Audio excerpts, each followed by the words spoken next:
Greetings and welcome back to the lab. So now I want to talk about tools. For projects going forward, I'm going to need tools. And there's a new tool I want to put together. It's actually a very old tool, but it's my own spin on it, and I'll show you that in a second. But first, let's talk about tools I've recently made. One, I've got my ruler up here, which if I can pick it up, here we go. It's backed by aluminum. It's an aluminum PCB. It's got inches on this side. It's got millimeters on this side.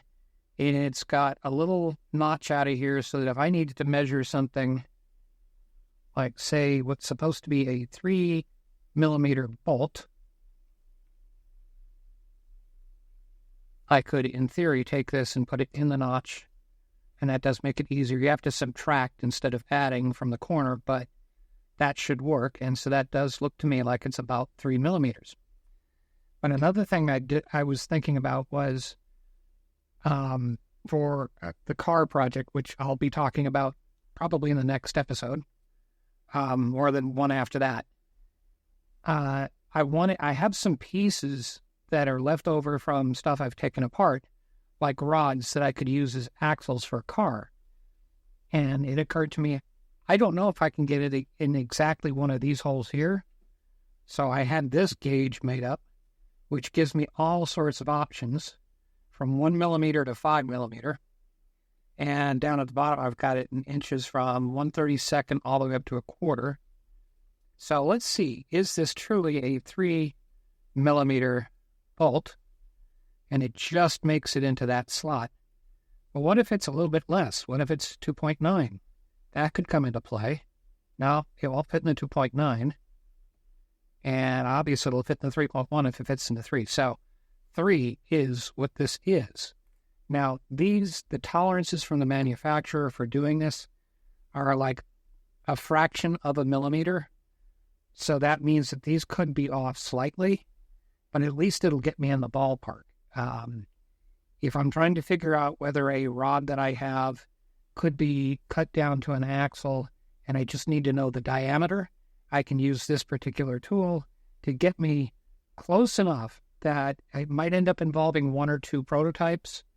If it turns out that I measured it here and I programmed it into the model and I go to stick that rod into a wheel as an axle and it turns out the hole in the wheel is not big enough, well, if that's the case, I might be able to ream it out, but more likely what I'm going to have to do is have the wheels reprinted so that I can fit the axle into the wheel. But it's a lot easier than sitting there with this thing, because if you're talking 3 millimeters versus 3.3 millimeters, it's going to be hard to tell on here, but it'd be easier to verify here. So that's why I've got these 2 tools. And the other thing I'm going to want to work on is something called a resistor substitution box, or just a substitutor. It's not going to be in a box.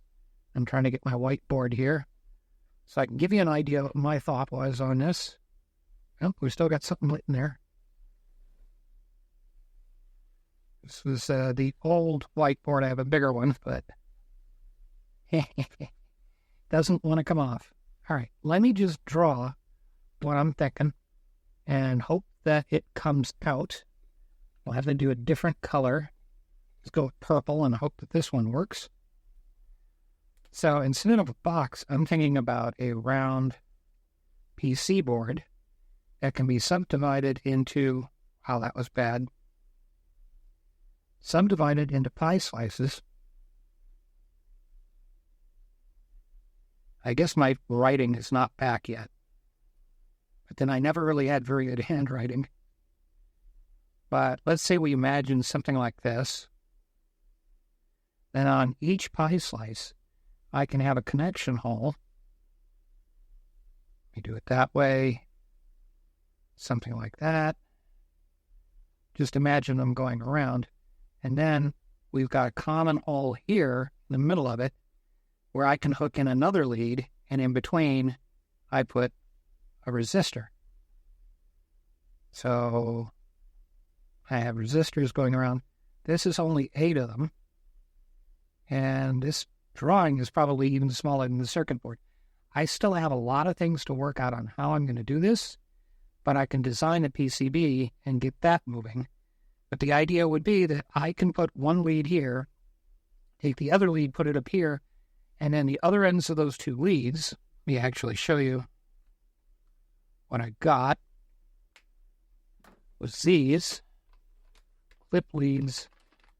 These are not the alligator clips. These are this style with the plunger. And the beauty of that is it'll hook in. Also, I can take my gauge and I can poke this thing out and stick it through each of these holes until I find the one it won't go through. 2.5 is cutting it close. 2.4, it won't go through. There's about a 2.5 millimeter opening there in that hook. Well, I can use this. I can use my idea. I can test with these clips. I can take all sorts of measurements now, and I can build this thing. Once I've got this thing built, and I'm going to have to figure out, I have a package of LEDs that came with 62 different values. That is somewhat common, but on the higher side in terms of number of values. And if I use that as a basis for developing this, I can make 62 pie slices, or easier would be 64, just because it divides really evenly and conveniently. But that means I'm squeezing an awful lot of resistors in. So I've been thinking I'm probably going to have to do the 32 and 32, or 16, 16, 16, 16 in order to do it, which means having multiple circuit boards. I want to put the labels on the circuit boards instead of having to write them in. So there's a lot of things to think about. And am I going to have to order up 4 different models and then I'll have 5 of each? If that's the case and this all works out, I can take those circuit boards and put them up on eBay. And once I get that project done, if somebody's interested, they can buy the remaining parts.